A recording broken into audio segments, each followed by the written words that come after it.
अस्सलामुअलैकुम दोस्तों, welcome back to our channel find Urdu. Reap का मतलब है काटना, हासिल करना, फसल काटना।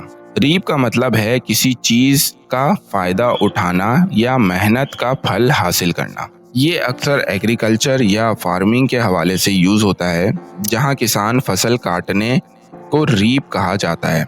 इसका फिगरेटिव मीनिंग भी होता है, जैसे अगर कोई शख्स मेहनत करे तो वो उसका फल रीप करता है, हासिल करता है। If you work hard you will reap the rewards.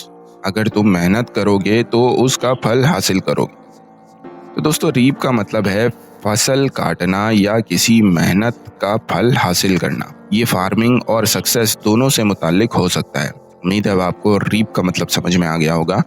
मिलते हैं नेक्स्ट वीडियो में। शुक्रिया।